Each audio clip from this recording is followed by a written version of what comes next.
That's it. I've gotten to my limit. Dad, why are you so angry? From today onward, I never want to see or hear from you again. You're no longer my son.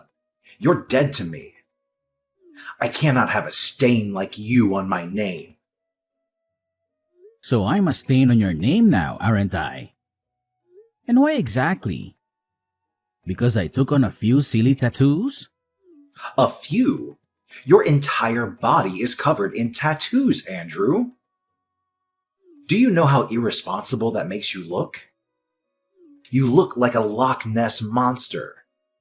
Maybe you'll tattoo your eyeballs next. Actually, I was kind of considering that too. You see what I'm saying? No remorse whatsoever. You don't even feel remotely sorry for what your irresponsibility has cost me in my company. Remorse? Why? You want me to feel sorry for doing what I love? Why should I do that? You're a worthless son. You know that, right? I've lost a lot of contracts in the past few months because of you. Some of my associates think I'm the father of a hoodlum. One even said I can't handle his job if I can't handle my son. Can you imagine that? So I'm guessing you want to handle me now. Exactly. I need you out of my business and out of my life before it gets out of hand. Okay, but you remember that I was the one who helped you reel in all the contracts you currently work on, right? You lost your flair for pitch-perfect presentation years ago, Dad. You buried them all in the numerous women you brought to bed. Don't you dare talk to me like that, boy. I am your father. Are you? I thought you were disowning me just now, no? Get your story straight, Dad. I think it will interest you to know that I have another son, too. Before you start feeling yourself so much, Brandon is my well-groomed, picture-perfect son. He'll take over the company after me and do all the things you think you used to do for us. Brandon will take over the company. Do you even know how stupid that sounds? How many times had Brandon been in any of our training and meetings? Just the training, right? Brandon will get his training. How hard can that be? Look at it this way. If you can actually train yourself, Dad, then you can train Brandon, because he actually took after you crazy and unstable. All right, that's enough. Andrew, this is the exact attitude I can no longer have in my house or in my company. We both know I never wanted to be involved in your company. I've always wanted to be an artist. I simply carried out my duties because I was under pressure to be the ideal heir to you. But not anymore. You do not deserve my loyalty. Especially because you're a narrow-minded person who does not accept people the way they are. You feel everybody has to fit into the mold you have created. That's not true. You know, I was proud of you in the beginning. Only because you never knew you'd have another son. You've always told me this. You kept me because you thought Brandon would never come along. You planned to usurp me even from birth. Your mother abandoned you after giving birth to you. She no longer wanted to be with me, so she left. She threw you onto a busy highway, just hoping a car would run along and crush you to shreds. That's why you have that disgusting scar on your wrist. And that should always serve as a reminder that I've been nothing but good to you. You should be grateful. You shouldn't have brought this up, Dad. You know I took my first tattoo just to cover up that scar. Do you always have to say things that hurt me? I don't care how you see it, Andrew. You're a lot of bad luck, and I just want you out of this family. Fine, I'll leave. Thank goodness. I'll send in documents for you to sign in this regard. Documents? Yes, accepting that you're no longer a part of this family. Relinquishing the family name and all whatnot. You'll no longer have access to the house or any rights to my company. Is that all? Yes, and please make it quick. I need the documents returned to my desk as soon as possible. I'll do all that you've said. However, the same arrangement applies to you. I'm no longer your son. Never call, text, or contact me ever again for any reason whatsoever. I'll also not be available to fix things when Brandon eventually messes everything up for you. Ha ha, you wish. You can go to hell for all I care. Just make sure you never return. Hi, bro. I need us to talk. Do you have a second to spare? Is that a question? You know I'll always have time for you. What's poppin'? Mr. Ingram disowned me. Mr. Ingram? Your dad? He's not that anymore, huh? Told you I sensed that coming. You shouldn't have gotten those tattoos he expressed he didn't want you to get. But these tattoos are me. They're art on my skin. My own personal means of self-expression. No one has the right to tell me how to feel about it. I agree, but look at it now. You've lost your place in the Ingram Empire, all because of your stubbornness. You could have at least waited until your family inherited the business before you unleashed your tattoo spree. Don't you think? In a way, I am happy things happened when they did because I never really wanted to be a part of the company in the first place. Attending board meetings, nerve-wracking brainstorming, and having to act all nice to people I genuinely hate. All that was a lot for me to handle, bro. I really could have quit at some point myself if he had not already disowned me. Mr. Ingram just made my ordeal a whole lot easier. It's the way you say Mr. Ingram, as if he was never your father. Was he, though? You're very rock-headed. You know that, right? Yeah, I agree. Enough about that silly man already. So what's the plan? I just need a place to crash for the night. You know, you didn't really have to text me. You could have just come straight to my place. I honestly didn't want to be a bother. You can never bother me. You're my bro. Or have you disowned me too? You joke about everything. I'm sorry. Just pull up at the crib. Thanks a lot, Kevin. I'll be gone before you know it. You can stay as long as you like. I don't mind. I was hoping to get my own place soon, though. We'll discuss that when you get here. Let's start by getting you off the streets. Thank you so much, bro. You're a lifesaver. It's really nothing. The little things brothers do for each other, right? Yeah.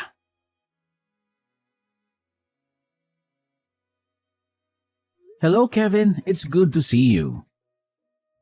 Andrew, my friend, how are things going? I know it's quite late, but I wanted to express my gratitude for your assistance with my move tonight. Your friendship means a lot to me. Don't mention it, Andrew. That's what friends are for, right? By the way, your new apartment looks fantastic. Yes, it does. And can you believe it? Miss Rebecca let me move in without asking for any rent up front or a security deposit. That does seem a bit unusual, doesn't it? It does seem a bit strange, but it could also be a fortunate turn of events, don't you think? It could be, but something about this situation feels a bit off to me.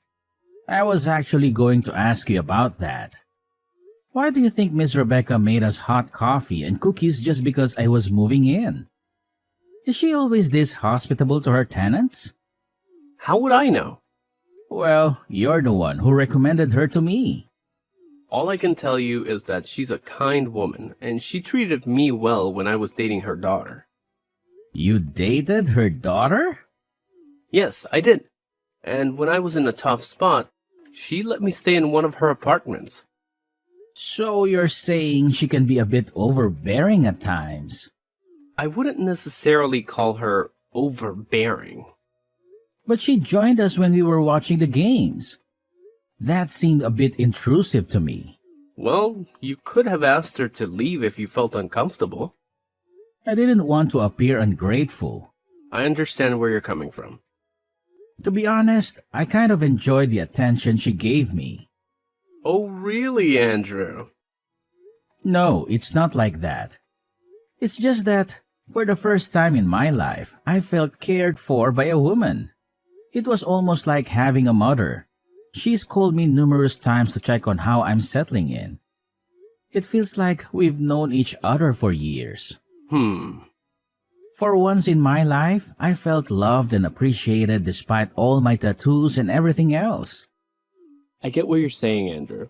But just remember not to get too comfortable with this situation. You don't want things to get complicated between you and your landlady. Oh look, she's calling me again.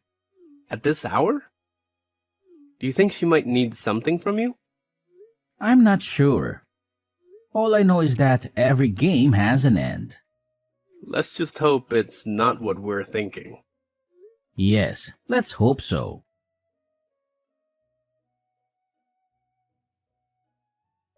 Hello, Andrew, my dear.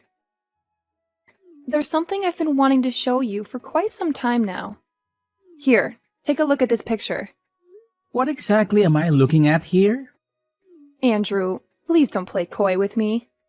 You're not oblivious to the signals I've been sending your way. Signals? What are you talking about? Andrew, you're a handsome young man, full of life and vitality. Don't pretend as if you're unaware of the implications of my actions.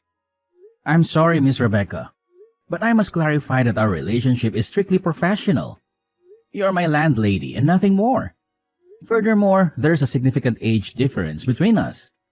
I can't reciprocate your feelings. I apologize if this disappoints you. Andrew, listen to me. I'm offering you numerous benefits in exchange for a small compromise on your part. Surely you've been in similar situations with other women before, so this shouldn't be an unfamiliar territory for you. Just consider it for my sake. In return, you won't have to worry about paying rent for as long as you live here. Miss Rebecca, I never claimed that I was unable to pay the rent. In fact, I'm transferring the money to you right now. Andrew, I genuinely like you. I don't want to cause any inconvenience for you. This is the only time I'll bring up this topic. And I promise not to bother you about it again. I appreciate your feelings, Miss Rebecca, but I simply can't comply with your request. I apologize. That's all right, Andrew. Take some time to think it over. But remember this, sooner or later, you'll find yourself agreeing to my proposal. Just wait and see.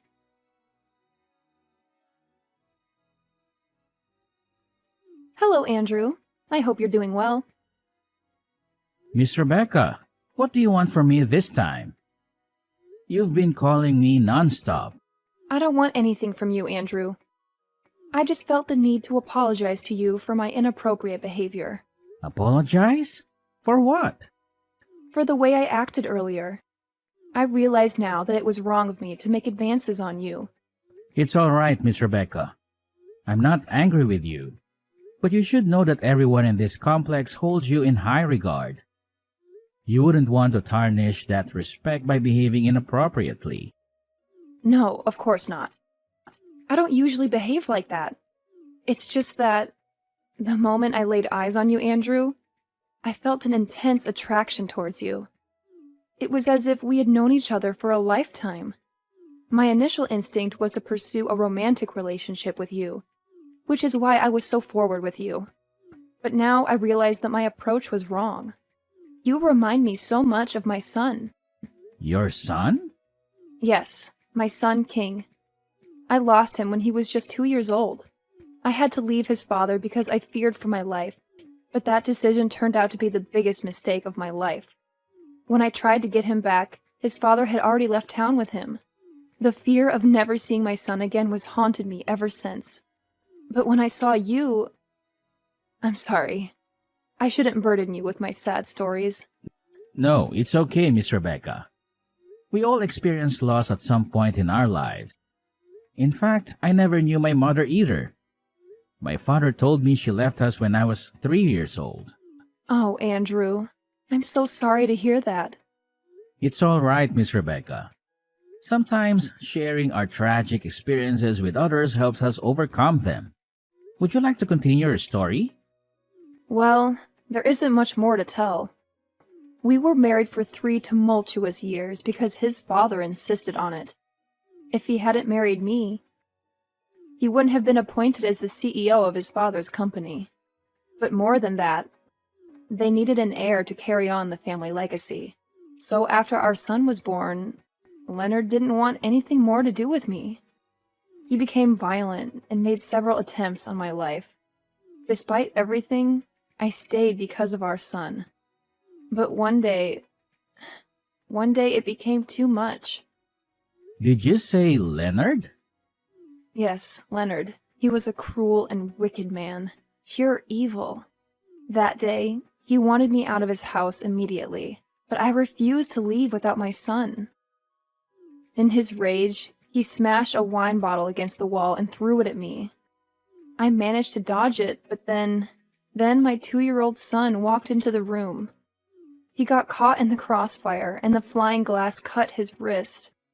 What? That day was the last time I saw him. After that incident, I ran away, but now I realize that leaving was the biggest mistake of my life. Later on, Leonard remarried and had another son with his new wife. Now, all of these years later, I don't even know if my son is alive or dead. What was your ex-husband's full name? His name was Leonard Ingram. Mom? What? Did you just call me Mom? No, my name is Andrew, not King. But why did you call me Mom? Because your story matches mine exactly. And this cut on my wrist. Can you show it to me? Alright, here's a picture of it. You might not be able to see it clearly because I've covered it up with tattoos over the years. Is this your left hand? Yes. Yes, it is. You are my son, King! That evil man must have changed your name. Your real name is King. King Leonard Ingram. All these years I've been searching for you, Mom. He told me you were dead. Oh, King, my sweet boy. Please come over to my apartment right now. I need to see you.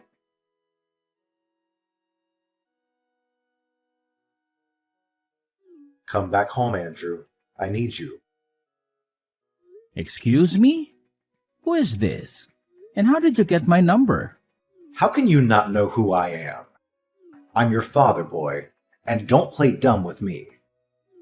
I know you've been keeping tabs on me. Correction. I'm no longer a boy. I'm a grown man now. And secondly, I don't have a father, so I don't know who this is. And thirdly, I haven't been keeping tabs on you. You're just too famous for your own good. Enough with this nonsense. I want you to come back home right now. You're the only one who can save the company. You don't have any right to command me in that matter, Mr. Ingram. Especially not after you threw me away like trash. I blocked your number before, and I'll do it again right now. Because I do not want to have anything at all to do with a barbaric abuser like yourself. I would watch how you speak to me if I were you. You owe me everything, Andrew. Everything. But you're not me. And that's the amazing part. And no, I don't owe you anything, Mr. Ingram. As a matter of fact, you owe me an apology for all the years of pain and suffering you caused me.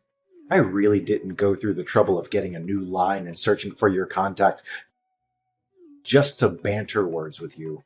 Just come home and fix things. The company is on the verge of collapse, and you're the only one who can turn things around. Face your wrath? What can you even do? I heard you're old and sickly now. If I begin to run, you cannot even chase me. Of what good are you then? So you've been keeping tabs on me. You're still a celebrity. And even though I honestly don't know why a heartless person like you should be among the elite, it doesn't change the fact that you are. It's easy to keep an eye on everything you do when you and Brandon are always on the news for all the wrong reasons. So at least you know that the company is sinking into the ground. Not that I didn't warn you from the onset.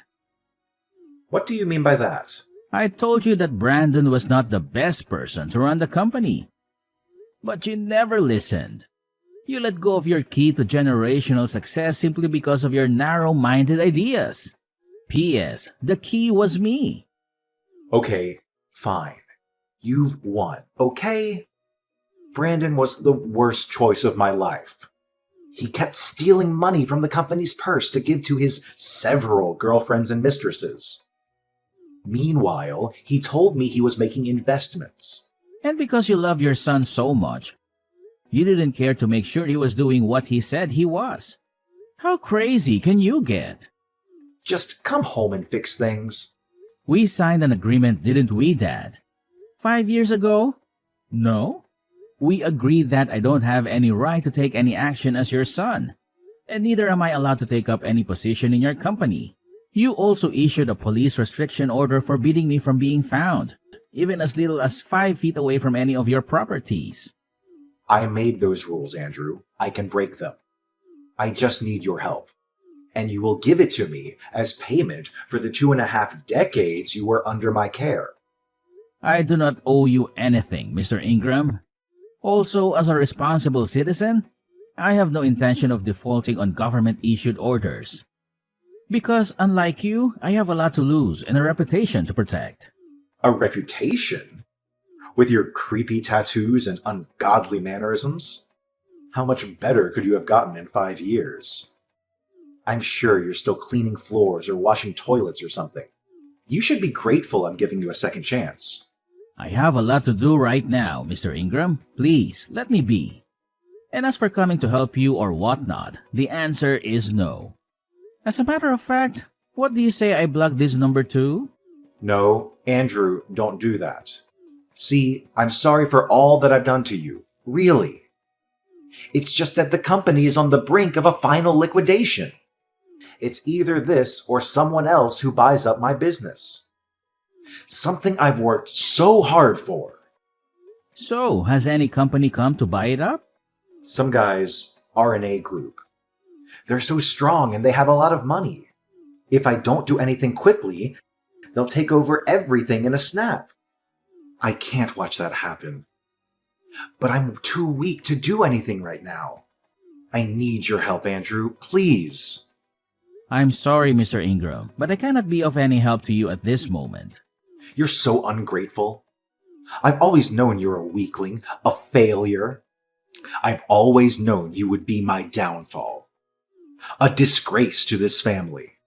Why can you not help me, even after I've begged and apologized? I cannot help you because I am the CEO of RNA Group. What? I founded the company after you disowned me.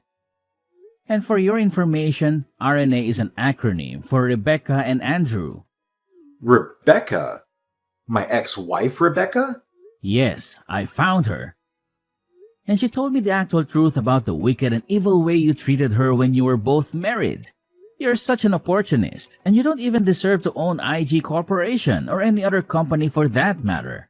But you said you never wanted to be part of my company. You wanted to be an artist. Consider this my payback for treating my mother like trash all those years ago. You'll eat the dust you fed her with. You have my word. And by the way, my name is King, and I'm back to rule over all that is mine. As the CEO of RNA Group, I had the resources and influence to rescue IG Corporation from the brink of collapse. However, I had no intention of simply bailing out my father's sinking ship with a generous donation. I had a better plan in mind. I negotiated a merger between the two companies, proposing that my mother, Rebecca, be appointed as co-CEO alongside me. Rebecca, a brilliant businesswoman and the rightful heir to the empire, had suffered for years at the hands of my dad. She had been forced to leave him and me when I was just a toddler, after he tried to kill her with a broken wine bottle. The board members, eager to save their company, quickly rallied behind the idea. Leonard, realizing he had no other choice, begrudgingly agreed to the merger. As the ink on the agreement dried, Rebecca and I took the helm of the company. Together, we breathed new life into IG Corporation. My innovative ideas and my mom's strategic vision revitalized the once faltering empire in a surprising turn of events. We introduced new products and services, expanded our market share, and improved our customer satisfaction. My unconventional appearance and tattoos became symbols of creativity and resilience. In the end, Leonard and Brandon were ousted from the company and their family home, ultimately turning the tables and returning Leonard to a life of retribution and regret. He had lost everything he had worked so hard for, while I had gained everything he had taken away from me. Oh, sweet revenge.